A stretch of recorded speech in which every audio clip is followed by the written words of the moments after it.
Audiobooks presents The Green Mile. Part 1, The Two Dead Girls, by Stephen King. Narrated by Frank Muller.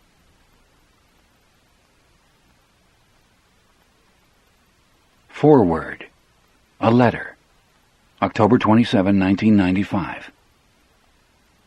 Dear Constant Reader, life is a capricious business. The story which begins in this little book exists in this form because of a chance remark made by a realtor I have never met. This happened a year ago, on Long Island. Ralph Vicinanza, a longtime friend and business associate of mine, what he does mostly is to sell foreign publishing rights for books and stories, had just rented a house there. The realtor remarked that the house looked like something out of a story by Charles Dickens. The remark was still on Ralph's mind when he welcomed his first house guest, British publisher Malcolm Edwards. He repeated it to Edwards, and they began chatting about Dickens. Edwards mentioned that Dickens had published many of his novels in installments, either folded into magazines or by themselves as chapbooks. I don't know the origin of this word, meaning a smaller-than-average book, but I've always loved its air of intimacy and friendliness. Some of the novels, Edwards added, were actually written and revised in the shadow of publication. Charles Dickens was one novelist apparently not afraid of a deadline. Dickens' serialized novels were immensely popular, so popular, in fact, that one of them precipitated a tragedy in Baltimore. A large group of Dickens fans crowded onto a waterfront dock, anticipating the arrival of an English ship with copies of the final installment of the Old Curiosity Shop on board. According to the story, several would-be readers were jostled into the water and drowned. I don't think either Malcolm or Ralph wanted anyone drowned, but they were curious as to what would happen if serial publication were tried again today. Neither was immediately aware that it has happened. There really is nothing new under the sun, on at least 2 occasions. Tom Wolfe published the first draft of his novel Bonfire of the Vanities serially in Rolling Stone magazine.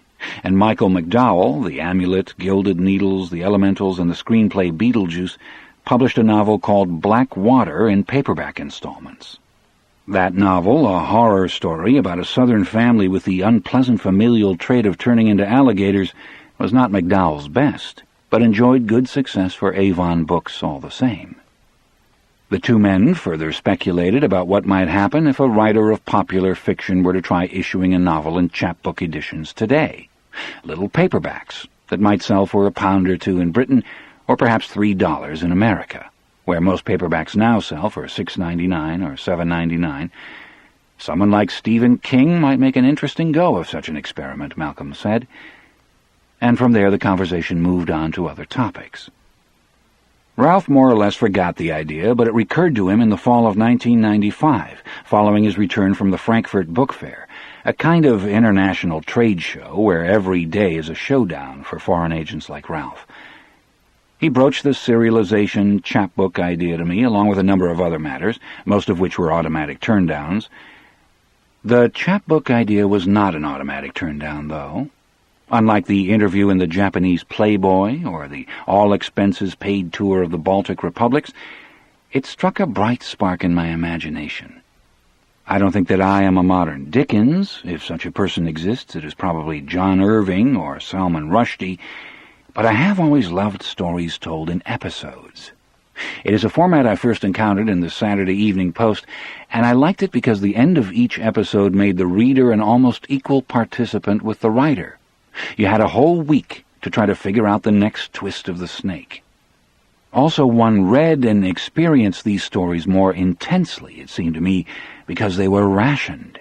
You couldn't gulp, even if you wanted to, and if the story was good, you did. Best of all, in my house we often read them aloud.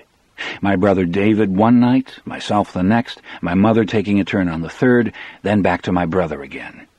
It was a rare chance to enjoy a written work as we enjoyed the movies we went to, and the TV programs, Rawhide, Bonanza, Route 66 that we watched together. They were a family event. It wasn't until years later that I discovered Dickens' novels had been enjoyed by families of his day in much the same fashion. Only their fireside agonizings over the fate of Pip and Oliver and David Copperfield went on for years instead of a couple of months. Even the longest of the Post serials rarely ran much more than 8 installments.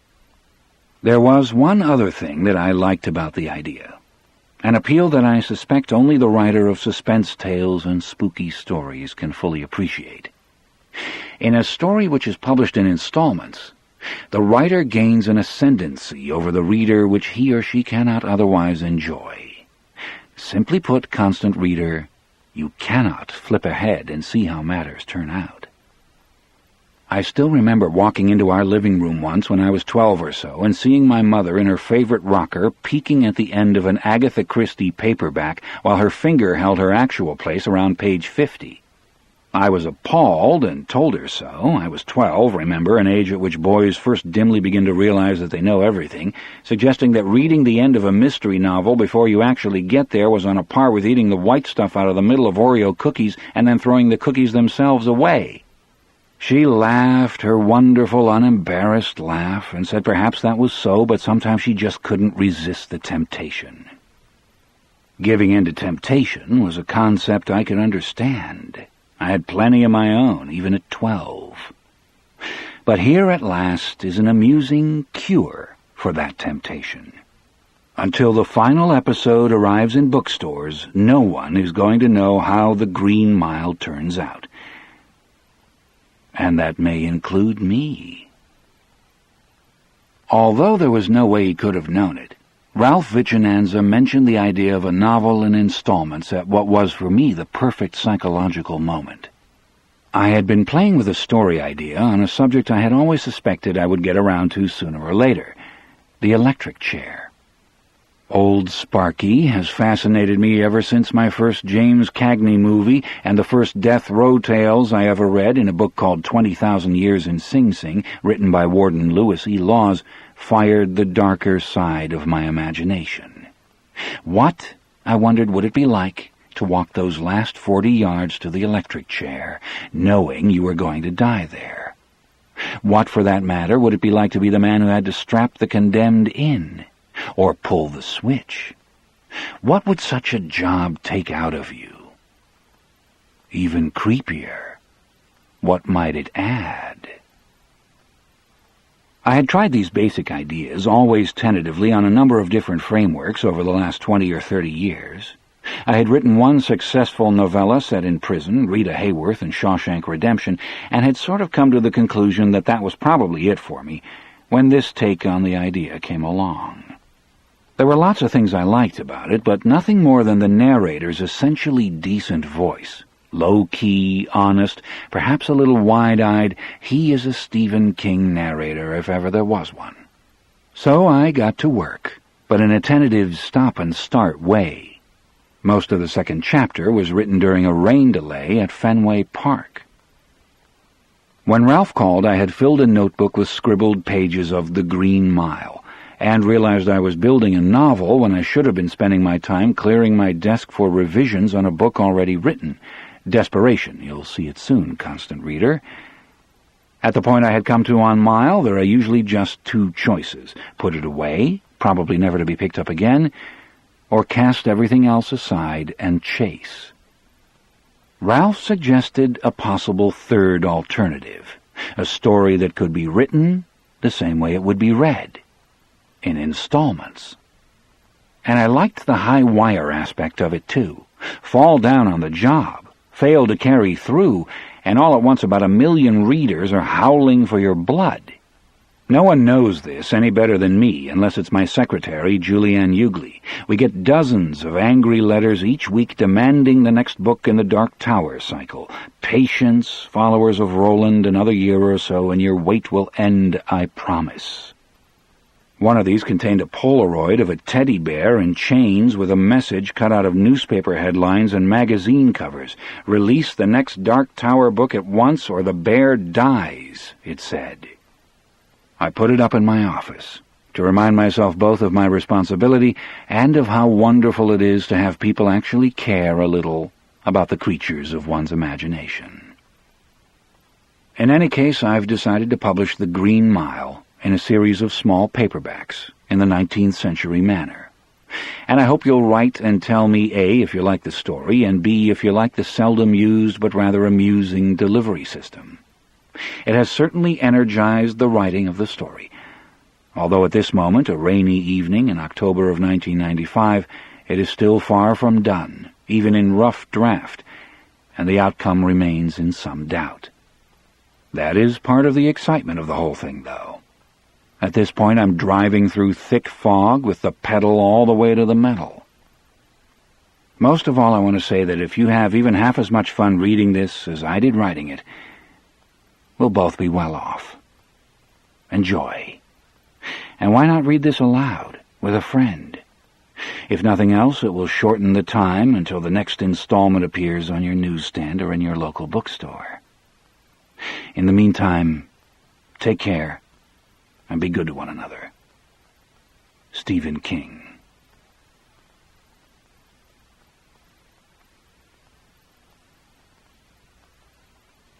Chapter 1. This happened in 1932, when the state penitentiary was still at Cold Mountain. And the electric chair was there too, of course. The inmates made jokes about the chair, the way people always make jokes about things that frighten them but can't be gotten away from. They called it Old Sparky, or the Big Juicy. They made cracks about the power bill, and how Warden Moores would cook his Thanksgiving dinner that fall, with his wife Melinda too sick to cook. But for the ones who actually had to sit down in that chair, the humor went out of the situation in a hurry. I presided over 78 executions during my time at Cold Mountain. That's one figure I've never been confused about. I'll remember it on my deathbed. And I think that for most of those men, the truth of what was happening to them finally hit all the way home when their ankles were being clamped to the stout oak of Old Sparky's legs. The realization came then. You would see it rising in their eyes, a kind of cold dismay that their own legs had finished their careers. The blood still ran in them. The muscles were still strong, but they were finished all the same. They were never going to walk another country mile or dance with a girl at a barn raising. Old Sparky's clients came to a knowledge of their deaths from the ankles up. There was a black silk bag that went over their heads after they had finished their rambling and mostly disjointed last remarks. It was supposed to be for them, but I always thought it was really for us, to keep us from seeing the awful tide of dismay in their eyes as they realized they were going to die with their knees bent. There was no death row at Cold Mountain, only E-block, set apart from the other four and about a quarter their size, brick instead of wood, with a horrible bare metal roof that glared in the summer sun like a delirious eyeball. 6 cells inside, 3 on each side of a wide center aisle, each almost twice as big as the cells in the other 4 blocks. Singles, too. Great accommodations for a prison, especially in the 30s. But the inmates would have traded for cells in any of the other 4. Believe me, they would have traded. There was never a time during my years as block superintendent when all 6 cells were occupied at one time. Thank God for small favors. 4 was the most, mixed black and white. At Cold Mountain there was no segregation among the walking dead, and that was a little piece of hell. 1 was a woman, Beverly McCall. She was black as the ace of spades and as beautiful as the sin you never got up nerve enough to commit. She put up with 6 years of her husband beating her, but wouldn't put up with his creeping around for a single day. On the evening after she found out he was cheating, she stood waiting for the unfortunate Lester McCall, known to his pals and presumably to his extremely short-term mistress as Cutter, at the top of the stairs leading to the apartment over his barber shop. She waited until he got his overcoat half off, then dropped his cheating guts onto his two-tone shoes. Used one of Cutter's own razors to do it. 2 nights before she was due to sit in Old Sparky, she called me to her cell and said she had been visited by her African spirit father in a dream. He told her to discard her slave name and to die under her free name, Matuomi. That was her request, that her death warrant should be read under the name of Beverly Matuomi. I guess her spirit father didn't give her any first name, or one she could make out anyhow. I said yes, okay, fine. One thing those years serving as the Bull Goose Screw taught me was never to refuse the condemned unless I absolutely had to. In the case of Beverly Matuomi, it made no difference anyway. The governor called the next day, around 3 in the afternoon, commuting her sentence to life in the Grassy Valley Penal Facility for Women. All penal and no penis, we used to say back then. I was glad to see Bev's round ass going left instead of right when she got to the duty desk, let me tell you. 35 years or so later, had to be at least 35, I saw that name on the obituary page of the paper, under a picture of a skinny-faced black lady with a cloud of white hair and glasses with rhinestones at the corners. It was Beverly. She'd spent the last 10 years of her life a free woman, the obituary said, and had rescued the small-town library of Rains Falls pretty much single-handed. She had also taught Sunday school and had been much loved in that little backwater. "Librarian dies of heart failure," the headline said, and below that, in smaller type, almost as an afterthought, served over 2 decades in prison for murder. Only the eyes, wide and blazing behind the glasses with the rhinestones at the corners, were the same. They were the eyes of a woman who would not hesitate to pluck a safety razor from its blue jar of disinfectant if the urge seemed pressing. You know murderers, even if they finish up as old lady librarians in dozy little towns. At least you do if you've spent as much time minding murderers as I did. There was only one time I ever had a question about the nature of my job. That, I reckon, is why I'm writing this. The wide corridor up the center of E-Block was floored with linoleum the color of tired old limes, and so what was called the last mile at other prisons was called the Green Mile at Cold Mountain. It ran, I guess, 60 long paces from south to north, bottom to top. At the bottom was the restraint room. At the top end was a T-junction. A left turn meant life, if you called what went on in the sun-baked exercise yard life, and many did. Many lived it for years with no apparent ill effects. Thieves and arsonists and sex criminals, all talking their talk and walking their walk and making their little deals. A right turn, though, that was different. First you went into my office, where the carpet was also green, a thing I kept meaning to change and not getting around to, and crossed in front of my desk, which was flanked by the American flag on the left and the state flag on the right. On the far side were 2 doors. One led into the small WC that I and the blocky guards, sometimes even Warden Moores, used. The other opened on a kind of storage shed. This was where you ended up when you walked the Green Mile. It was a small door. I had to duck my head when I went through, and John Coffey actually had to sit and scoot. You came out on a little landing, then went down 3 cement steps to a board floor. It was a miserable room without heat, and with a metal roof just like the one on the block to which it was an adjunct. It was cold enough in there to see your breath during the winter and stifling in the summer. At the execution of Elmer Manfred in July or August of '30, that one was, I believe, we had 9 witnesses pass out. On the left side of the storage shed, again, there was life. tools, all locked down in frames crisscrossed with chains as if they were carbine rifles instead of spades and pickaxes, dry goods, sacks of seeds for spring planting in the prison gardens, boxes of toilet paper, pallets cross-loaded with blanks for the prison plate shop, even bags of lime for marking out the baseball diamond and the football gridiron. The cons played in what was known as the pasture, and fall afternoons were greatly looked forward to at Cold Mountain. On the right, once again, death. Old Sparky his own self, sitting up on a plank platform at the southeast corner of the storeroom, stout oak legs, broad oak arms that had absorbed the terrorized sweat of scores of men in the last few minutes of their lives, and the metal cap, usually hung jauntily on the back of the chair, like some robot kid's beanie in a Buck Rogers comic strip. A cord ran from it and through a gasket-circled hole in the cinder-block wall behind the chair.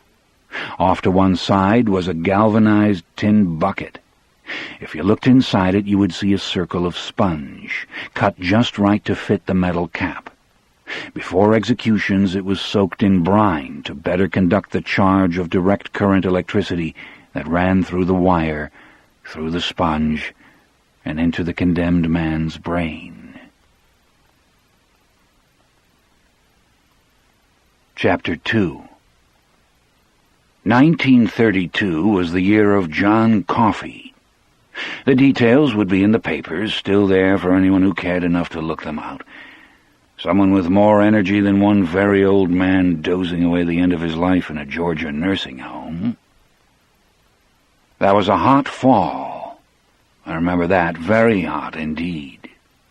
October almost like August. And the warden's wife, Melinda, up in the hospital at Indianola. It was the fall I had the worst urinary infection of my life. Not bad enough to put me in the hospital myself, but almost bad enough for me to wish I was dead every time I took a leak.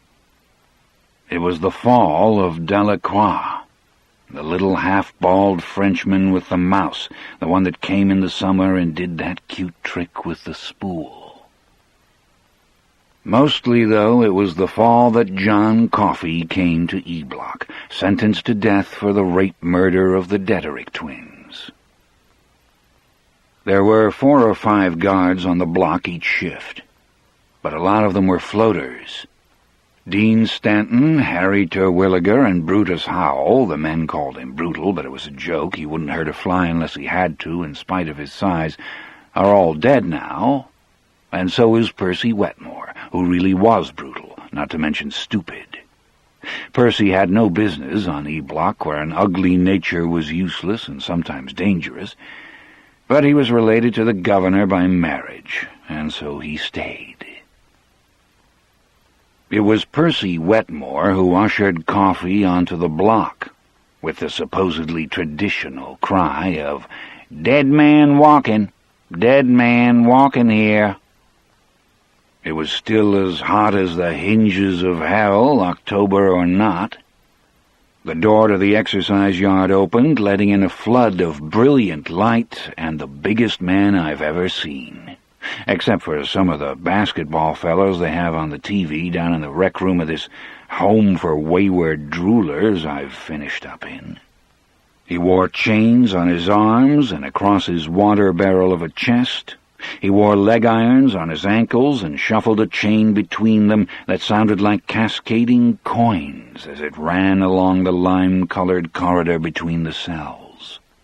Percy Wetmore was on one side of him, skinny little Harry Terwilliger was on the other, and they looked like children walking along with a captured bear. Even Brutus Howell looked like a kid next to Coffey, and Brutal was over 6 feet tall and broad, a football tackle who had gone on to play at LSU until he flunked out and came back home to the Ridges. John Coffey was black, like most of the men who came to stay for a while in E-Block before dying in old Sparky's lap, and he stood 6 feet 8 inches tall. It wasn't all willowy like the TV basketball fellas, though. He was broad in the shoulders and deep through the chest, laced over with muscle in every direction. They'd put him in the biggest denim blue suit they could find in stores, and still the cuffs of the pants rode halfway up on his bunched and scarred calves. The shirt was open to below his chest, and the sleeves stopped somewhere on his forearms. He was holding his cap in one huge hand, which was just as well. Perched on his bald mahogany ball of a head, it would have looked like the kind of cap an organ grinder's monkey wears, only blue instead of red. He looked like he could have snapped the chains that held him as easily as you might snap the ribbons on a Christmas present, but when you looked in his face, you knew he wasn't going to do anything like that. It wasn't dull, although that was what Percy thought. It wasn't long before Percy was calling him the idiot, but lost. He kept looking around as if to make out where he was, maybe even who he was. My first thought was that he looked like a black Samson, only after Delilah had shaved him smooth as her little faithless hand and taken all the fun out of him. "Dead man walking," Percy trumpeted, hauling on that bear of a man's wrist cuff as if he really believed he could move him if Coffee decided he didn't want to move any more on his own. Harry didn't say anything, but he looked embarrassed. "Dead man, that'll be enough of that," I said. I was in what was going to be Coffee's cell, sitting on his bunk. I'd known he was coming, of course, was there to welcome him and take charge of him, but had no idea of the man's pure size until I saw him. Percy gave me a look that said we all knew I was an asshole, except for the big dummy, of course, who only knew how to rape and murder little girls, but he didn't say anything. The three of them stopped outside the cell door, which was standing open on its track. I nodded to Harry, who said, "Are you sure you won't be in there with him, boss?" I didn't often hear Harry Terwilliger sound nervous. He'd been right there by my side during the riots 6 or 7 years before, and had never wavered, even when the rumors that some of them had guns began to circulate. But he sounded nervous then. "Am I going to have any trouble with you, big boy?" I asked, sitting there on the bunk, and trying not to look or sound as miserable as I felt. That urinary infection I mentioned earlier wasn't as bad as it eventually got, but it was no day at the beach, let me tell you. Coffee shook his head slowly, once to the left, once to the right, then back to dead center. Once his eyes found me, they never left me. Harry had a clipboard with Coffee's forms on it in one hand. "Give it to him," I said to Harry. "Put it in his hand." Harry did. The big mutt took it like a sleepwalker. "Now bring it to me, big boy," I said. And Coffee did, his chains jingling and rattling. He had to duck his head just to enter the cell. I looked up and down, mostly to register his height as a fact and not an optical illusion. It was real, 6 feet 8 inches. His weight was given as 280, but I think that was only an estimate. He had to have been 320, maybe as much as 350 pounds. Under the space for scars and identifying marks, one word had been blocked out in the laborious printing of Magnuson, the old trustee in registration. Numerous. I looked up. Coffee had shuffled a bit to one side, and I could see Harry standing across the corridor in front of Delacroix's cell. He was our only other prisoner in E-Block when Coffee came in. Del was a slight, balding man with the worried face of an accountant who knows his embezzlement will soon be discovered. His tame mouse was sitting on his shoulder. Percy Wetmore was leaning in the doorway of the cell which had just become John Coffey's. He had taken his hickory baton out of the custom-made holster he carried it in, and was tapping it against one palm, the way a man does when he has a toy he wants to use. And all at once I couldn't stand to have him there. Maybe it was the unseasonable heat, maybe it was the urinary infection heating up my groin and making the itch of my flannel underwear all but unbearable, maybe it was knowing that the state had sent me a black man next door to an idiot to execute, and Percy clearly wanted to hand-tool him a little first. Probably it was all those things. Whatever it was, I stopped caring about his political connections for a little while. "Percy," I said, "they're moving house over in the infirmary." "Bill Dodge is in charge of that detail." "I know he is," I said. "Go and help him." "That isn't my job," Percy said. "This big lagoon is my job." Lagoon was Percy's joke name for the big ones, a combination of lug and goon. He resented the big ones. He wasn't skinny like Harry Terwilliger, but he was short. A banty rooster sort of guy, the kind that likes to pick fights, especially when the odds are all their way. And vain about his hair, could hardly keep his hands off it.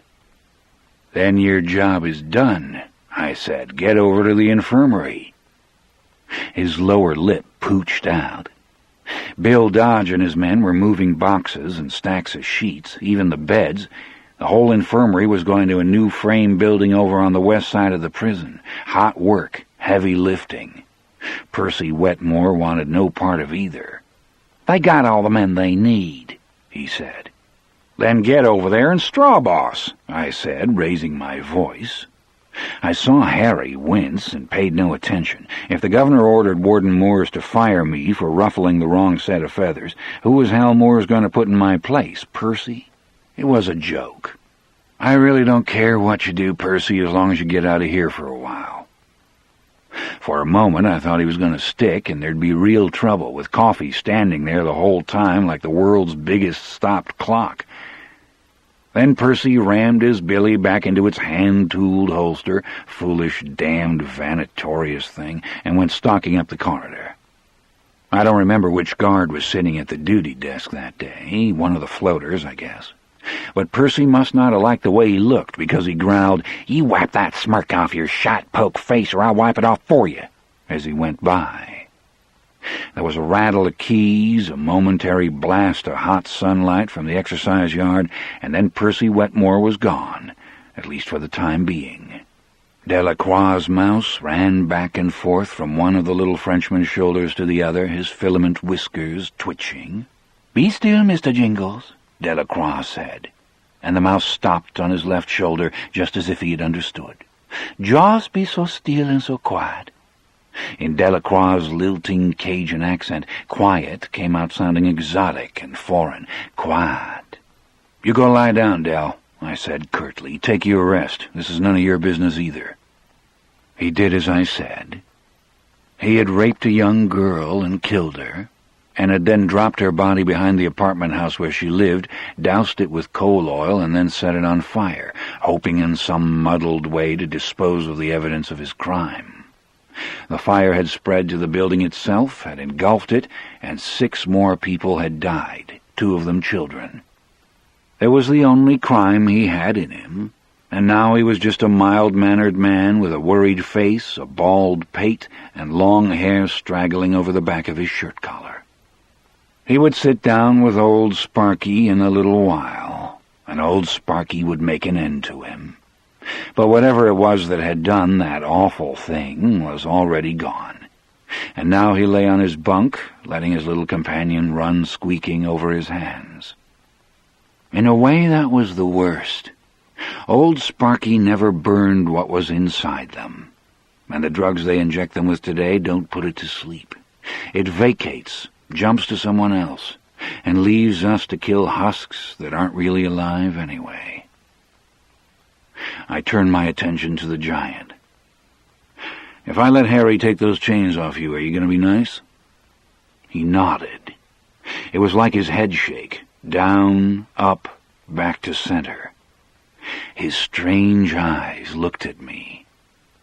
There was a kind of peace in them, but not a kind I was sure I could trust. I crooked a finger to Harry, who came in and unlocked the chains. He showed no fear now, even when he knelt between Coffee's tree-trunk legs to unlock the ankle irons, and that eased me some. It was Percy who had made Harry nervous, and I trusted Harry's instincts. I trusted the instincts of all my day-to-day E-Block men, except for Percy.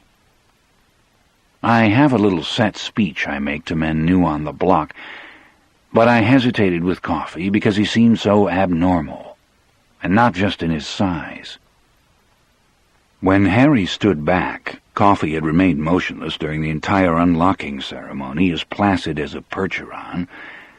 I looked up at my new charge, tapping on the clipboard with my thumb, and said, "Can you talk, big boy?" "Yes, sir, boss, I can talk," he said. His voice was a deep and quiet rumble. It made me think of a freshly tuned tractor engine. He had no real southern drawl. He said I, not ah. But there was a kind of southern construction to his speech that I noticed later, as if he was from the South but not of it. He didn't sound illiterate, but he didn't sound educated. In his speech, as in so many other things, he was a mystery. Mostly it was his eyes that troubled me, a kind of peaceful absence in them, as if he were floating far, far away. "Your name is John Coffee?" "Yes, sir, boss, like the drink, only not spelled the same way." "So you can spell, can you? Read and write?" "Just my name, boss," said he serenely. I sighed, then gave him a short version of my set speech. I'd already decided he wasn't going to be any trouble. In that I was both right and wrong. "My name is Paul Edgecombe," I said. "I'm the E-Block super, the head screw.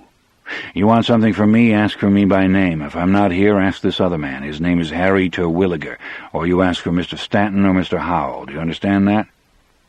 Coffee nodded. "Just don't expect to get what you want unless we decide it's what you need. This isn't a hotel. Still with me?" He nodded again. "This is a quiet place, big boy, not like the rest of the prison. It's just you and Delacroix over there. It won't work. Mostly you'll just sit. Give you a chance to think things over. Too much time for most of them, but I didn't say that. Nights we play the radio if all's in order. You like the radio?" He nodded, but doubtfully, as if he wasn't sure what the radio was.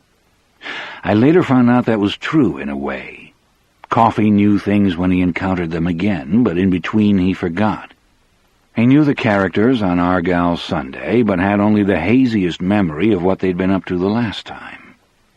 If you behave, you'll eat on time, you'll never see the solitary cell down at the far end, or have to wear one of those canvas coats that buttons up the back. You'll have 2 hours in the yard, afternoons from 4 until 6, except on Saturdays when the rest of the prison population has their flag football games. You'll have your visitors on Sunday afternoons if you have someone who wants to visit you. Do you, Coffee?" He shook his head. "Got none, boss," he said. "Well, you're a lawyer, then." "I believe I seen the back end of him," he said. "He was give to me on loan. Don't believe he could find his way up here in the mountains." I looked at him closely to see if he might be trying a little joke, but he didn't seem to be. And I really hadn't expected any different. Appeals weren't for the likes of John Coffee, not back then. They had their day in court, or 2 or 3, and then the world forgot them, until they saw a squib in the paper saying a certain fellow had taken a little electricity along about midnight. But a man with a wife, children, or friends to look forward to on Sunday afternoons was easier to control, if control looked to be a problem. Here it didn't, and that was good, because he was so damned big. I shifted a little on the bunk, then decided I might feel a little more comfortable in my nether parts if I stood up, and so I did. He backed away from me respectfully and clasped his hands in front of him.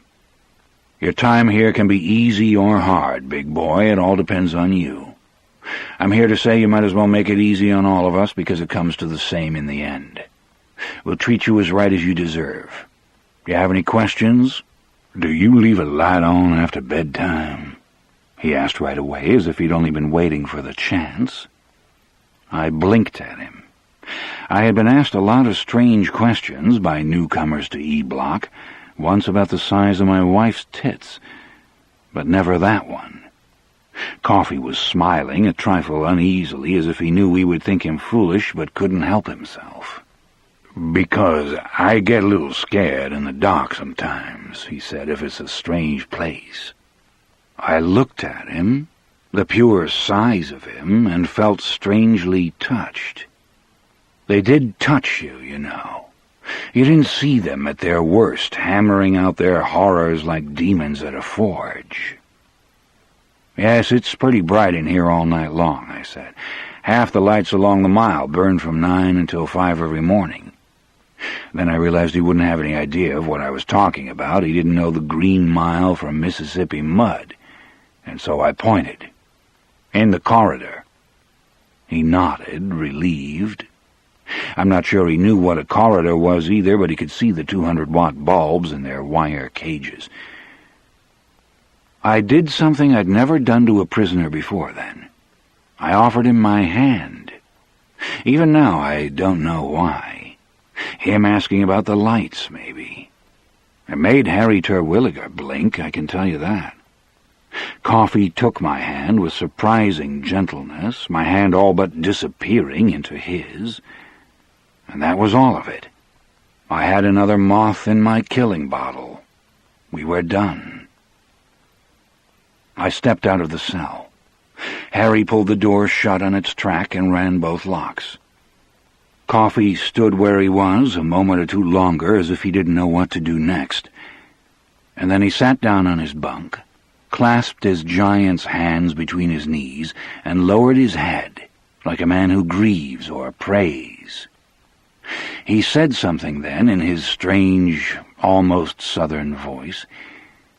I heard it with perfect clarity, and although I didn't know much about what he'd done then, you don't need to know about what a man's done in order to feed him and groom him until it's time for him to pay off what he owes, it still gave me a chill. "I couldn't help it, boss," he said. "I tried to take it back, but it was too late. Too late. Too late. Too late. Too late. Too late. Too late. Too late. Too late." Chapter 3. "You gonna have you some trouble with Percy," Harry said as we walked back up the hall and into my office. Dean Stanton, sort of my third in command, we didn't actually have such things, a situation Percy Wetmore would have fixed up in a flash, was sitting behind my desk updating the files, a job I never seemed to get around to. He barely looked up as we came in, just gave his little glasses a shove with the ball of his thumb and dived back into his paperwork. "I've been having trouble with that Peckerwood since the day he came here," I said, gingerly pulling my pants away from my crotch and wincing. "Did you hear what he was shouting when he brought that big galoot down?" "Couldn't very well not," Harry said. "I was there, you know." "I was in the John and heard it just fine," Dean said. He drew a sheet of paper to him, held it up into the light so I could see there was a coffee ring as well as typing on it, and then tossed it into the wastebasket. "Dead man walking. Must have read that in one of those magazines he liked so much." And he probably had. Percy Wetmore was a great reader of Argosy and Stag and Men's Adventure. There was a prison tale in every issue, it seemed, and Percy read them avidly, like a man doing research. It was like he was trying to find out how to act, and I thought the information was in those magazines. I'd had him for 4 months. He'd come just after we did Anthony Ray, the hatchet killer, and he hadn't actually participated in an execution yet, although he'd witnessed one from the switch room. "He knows people," Harry said. "He's connected. You'll have to answer for sending him off the block, and you'll have to answer even harder for expecting him to do some real work." "I don't expect it," I said, and I didn't. But I had hopes. Bill Dodge wasn't the sort to let a man just stand around and do the heavy looking on. "I'm more interested in the big boy for the time being. Are we going to have trouble with him?" Harry shook his head with decision. "He was quiet as a lamb at court down there in Topengus County," Dean said. He took his little rimless glasses off and began to polish them on his vest. "Of course, they had more chains on him than Scrooge saw in Marley's Ghost, but he could have kicked up Dickens if he'd wanted. That's a pun, son." "I know," I said, although I didn't. I just hate letting Dean Stanton get the better of me. "Big one, ain't he?" Dean said. "He is," I agreed, "monstrous big. Probably have to crank old Sparky up to super bake to fry his ass." "Don't worry about old Sparky," I said absently. "He makes the big uns little." Dean pinched the sides of his nose, where there were a couple of angry red patches from his glasses, and nodded. "Yeah," he said. "Some truth to that, all right." I asked, "Do either of you know where he came from before he showed up in Tefton?" It was Tefton, wasn't it? "Yep," Dean said. "Tefton, down in Topingus County. Before he showed up there and did what he did, no one seems to know. He just drifted around, I guess. You might be able to find out a little more from the newspapers and the prison library if you're really interested. They probably won't get around to moving those till next week." He grinned. "You might have to listen to your little buddy bitching and moaning upstairs, though." "I might just go have a peek anyway," I said. And later on that afternoon I did. The prison library was in back of the building that was going to become the prison auto shop. At least that was the plan. More pork in someone's pocket was what I thought. But the depression was on, and I kept my opinions to myself. The way I should have kept my mouth shut about Percy. But sometimes a man just can't keep it clapped tight. A man's mouth gets him in more trouble than his pecker ever could most of the time. And the auto shop never happened anyway. The next spring the prison moved 60 miles down the road to Brighton. More backroom deals, I reckon, more barrels of pork. Wasn't nothing to me. Administration had gone to a new building on the east side of the yard. The infirmary was being moved. Whose country bumpkin idea it had been to put an infirmary on the second floor in the first place was just another of life's mysteries. The library was still partly stocked, not that it ever had much in it, and standing empty. The old building was a hot, clapboard box, kind of shouldered in between A and B blocks. Their bathrooms backed up on it, and the whole building was always swimming with this vague pissy smell, which was probably the only good reason for the move. The library was L-shaped and not much bigger than my office. I looked for a fan, but they were all gone. It must have been 100 degrees in there, and I could feel that hot throb in my groin when I sat down, sort of like an infected tooth. I know that's absurd, considering the region we're talking about here, but it's the only thing I could compare it to. It got a lot worse during and just after taking a leak, which I had done just before walking over.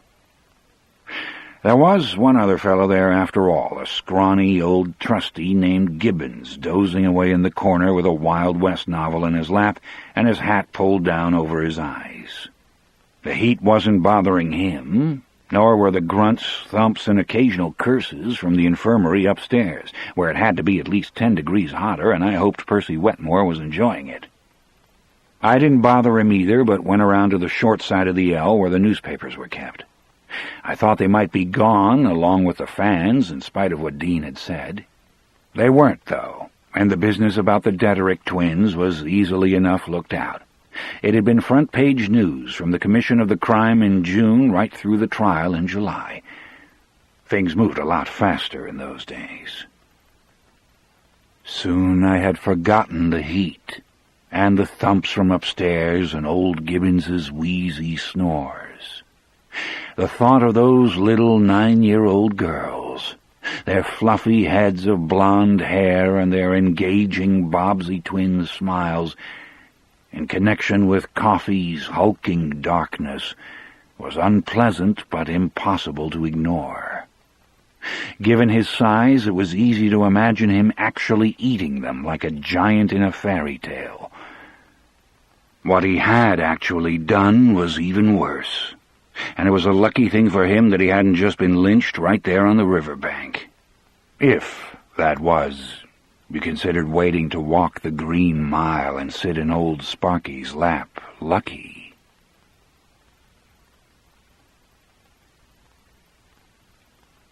Chapter 4.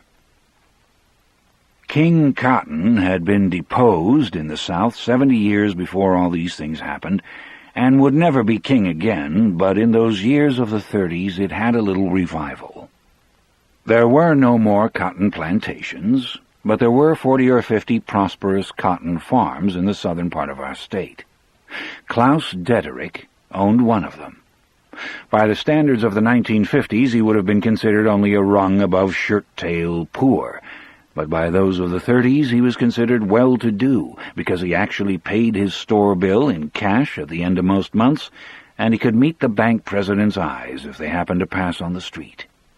The farmhouse was clean and commodious.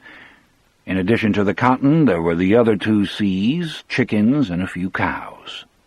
He and his wife had 3 children, Howard, who was 12 or thereabouts, and the twin girls, Cora and Kathy.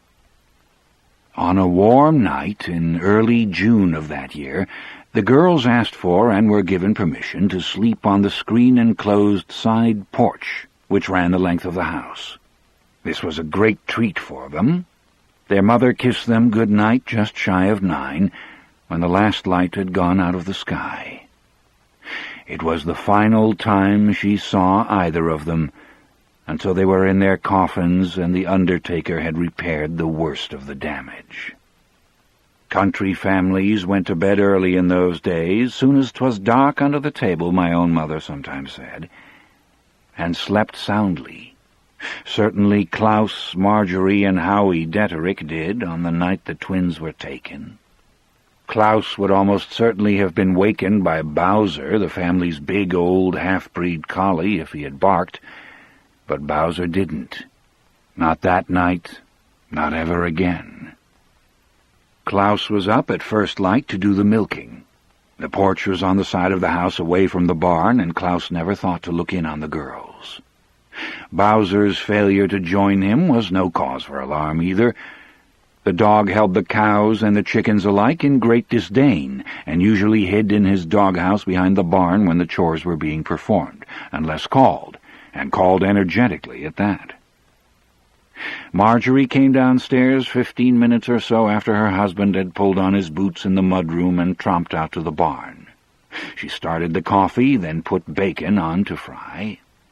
The combined smells brought Howie down from his room under the eaves, but not the girls from the porch.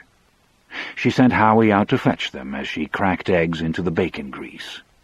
Klaus would want the girls out to get fresh ones as soon as breakfast was over. Except no breakfast was eaten in the Detterick house that morning. Howie came back from the porch, white around the gills, and with his formerly sleep puffy eyes now wide open. "They're gone," he said. Marjorie went out onto the porch, at first more annoyed than alarmed. She said later that she had supposed, if she had supposed anything, that the girls had decided to take a walk and pick flowers by the dawn's early light. That or some similar green girl foolishness. One look, and she understood why Howie had been white. She screamed for Klaus, shrieked for him, and Klaus came on the dead run, his work boots whitened by the half-full pail of milk he had spilled on them. What he found on the porch would have jellied the legs of the most courageous parent. The blankets in which the girls would have bundled themselves as the night drew on and grew colder had been cast into one corner. The screen door had been yanked off its upper hinge and hung drunkenly out into the dooryard. And on the boards of both the porch and the steps beyond the mutilated screen door, there were spatters of blood. Marjorie begged her husband not to go hunting after the girls alone, and not to take their son if he felt he had to go after them, but she could have saved her breath. He took the shotgun he kept mounted in the mudroom high out of the reach of little hands, and gave Howie the .22 they had been saving for his birthday in July.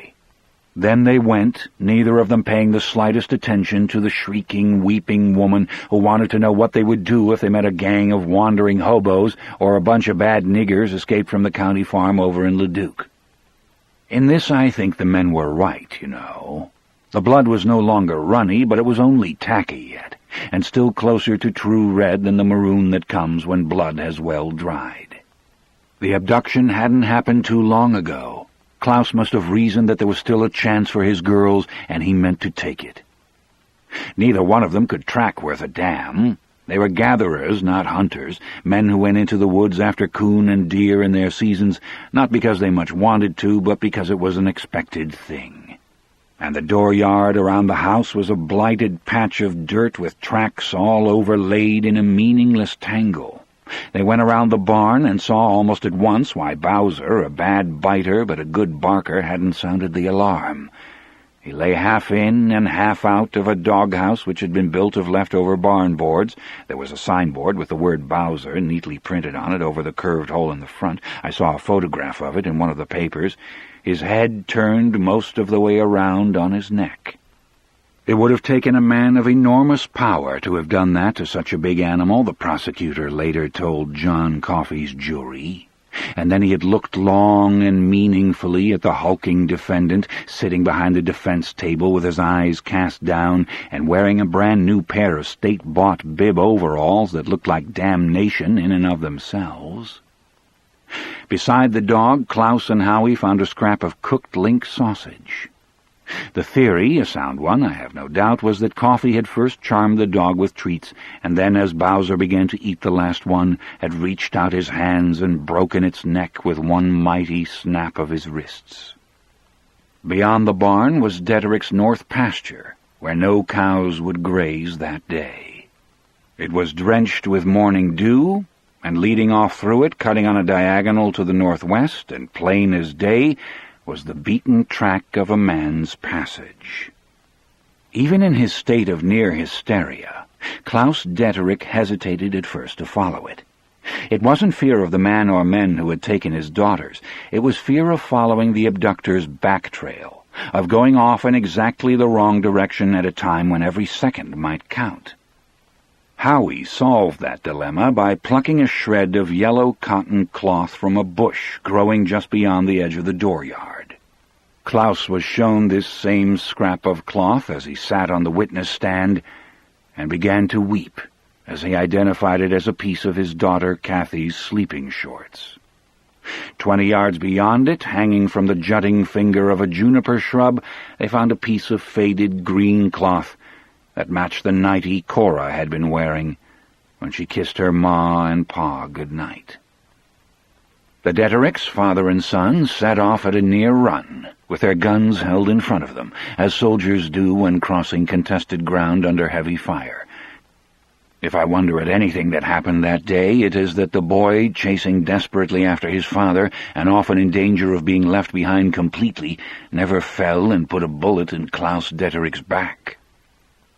The farmhouse was on the exchange, another sign to the neighbors that the Detericks were prospering, at least moderately, in disastrous times, and Marjorie used Central to call as many of her neighbors that were also on the exchange as she could, telling them of the disaster which had fallen like a lightning stroke out of a clear sky, knowing that each call would produce overlapping ripples, like pebbles tossed rapidly into a stilly pond.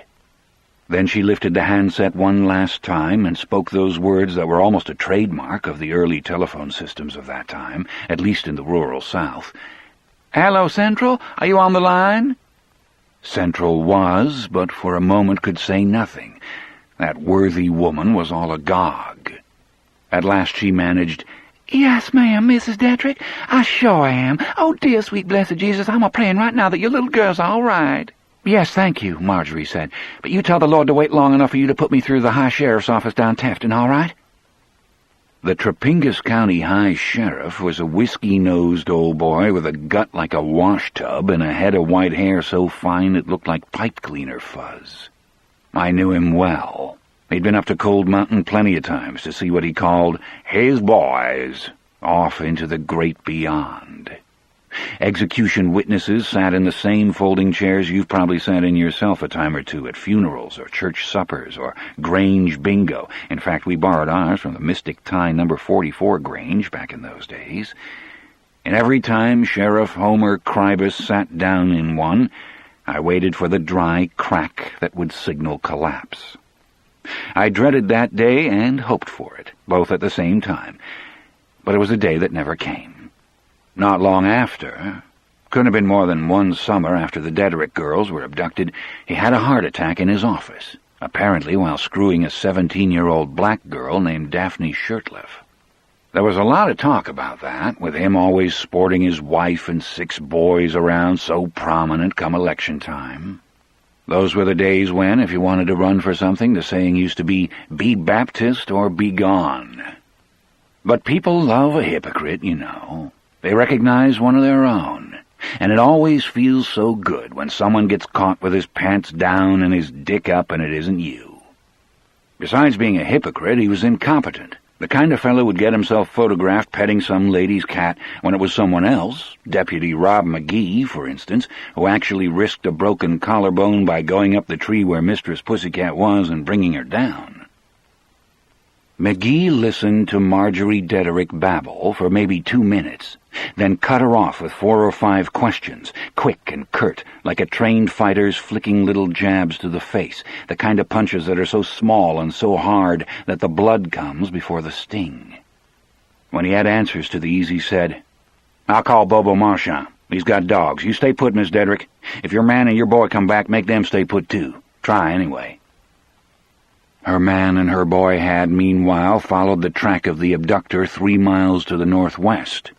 But when his trail ran out of open fields and into piney woods, they lost it. They were farmers, not hunters, as I have said, and by then they knew it was an animal they were after. Along the way, they had found the yellow top that matched Kathy's shorts and another piece of Cora's nightie. Both items were drenched with blood, and neither Klaus nor Howie was in as much of a hurry as they had been at the start.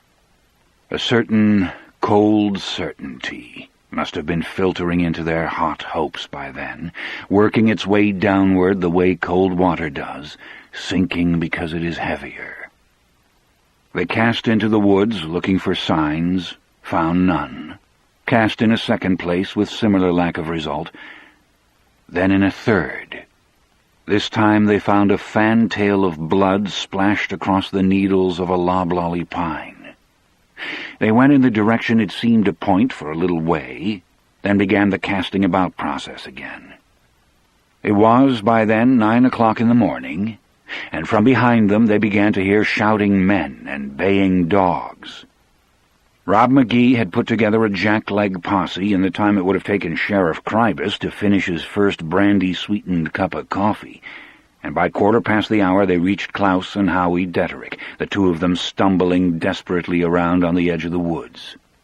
Soon the men were moving again, with Bobo's dogs leading the way.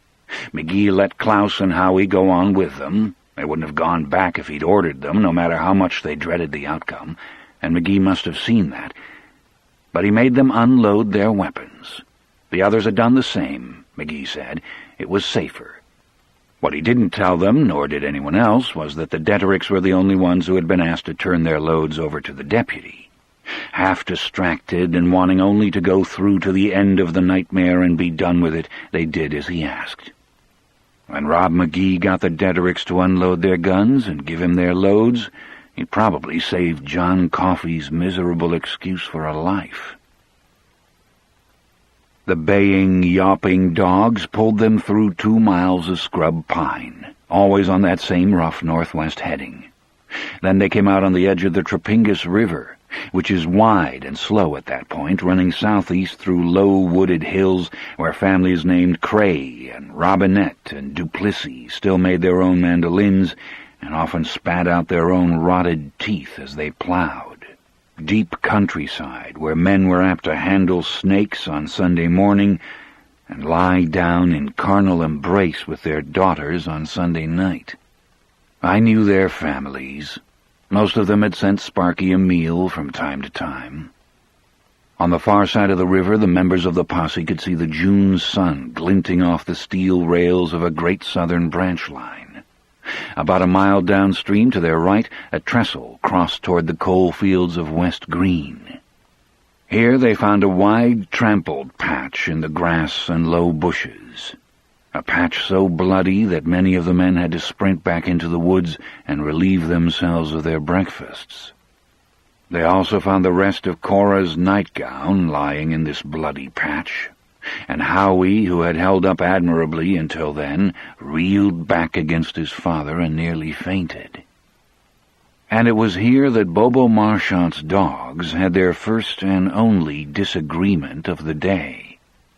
There were 6 in all, 2 bloodhounds, 2 blue-tick hounds, and a couple of those terrier-like mongrels border Southerners call coonhounds. The coonies wanted to go northwest, upstream along the Trapingus. The rest wanted to go in the other direction, southeast. They got all tangled in their leads, and although the papers said nothing about this part, I could imagine the horrible curses Bobo must have rained down on them as he used his hands, surely the most educated part of him, to get them straightened around again. I've known a few hound dog men in my time, and it's been my experience that as a class they run remarkably true to type. Bobo short-leashed them into a pack, then ran Cora Dederick's torn nightgown under their noses to kind of remind them what they were doing out on a day when the temperature would be in the mid-90s by noon and the no-see-ums were already circling the heads of the posse-men in clouds. The coonies took another sniff, decided to vote the straight ticket, and off they all went downstream in full cry. It wasn't but 10 minutes later when the men stopped, realizing they could hear more than just the dogs. It was a howling rather than a baying, and a sound no dog had ever made, not even in its dying extremities. It was a sound none of them had ever heard anything make, but they knew right away, all of them, that it was a man. So they said, and I believed them. I think I would have recognized it too. I have heard men scream just that way, I think, on their way to the electric chair. Not a lot. Most button themselves up and go either quiet or joking, like it was the class picnic. But a few, usually the ones who believe in hell as a real place and know it is waiting for them at the end of the Green Mile. Bobo short-leashed his dogs again. They were valuable, and he had no intention of losing them to the psychopath howling and gibbering just down yonder. The other men reloaded their guns and snapped them closed. That howling had chilled them all, and made the sweat under their arms and running down their backs feel like ice water. When men take a chill like that, they need a leader if they are to go on, and Deputy McGee led them. He got out in front and walked briskly, I bet he didn't feel very brisk right then, though, to a stand of alders that jutted out of the woods on the right, with the rest of them trundling along nervously about 5 paces behind. He paused just once, and that was to motion the biggest man among them, Sam Hollis, to keep near Klaus Dederick. On the other side of the alders there was more open ground stretching back to the woods on the right. On the left was the long, gentle slope of the riverbank. They all stopped where they were, thunderstruck. I think they would have given a good deal to unsee what was before them, and none of them would ever forget it. It was the sort of nightmare, bald and almost smoking in the sun, that lies beyond the drapes and furnishings of good and ordinary lives.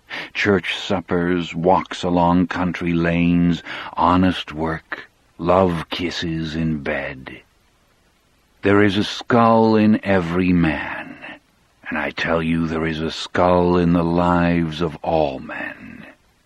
They saw it that day, those men. They saw what sometimes grins behind the smile.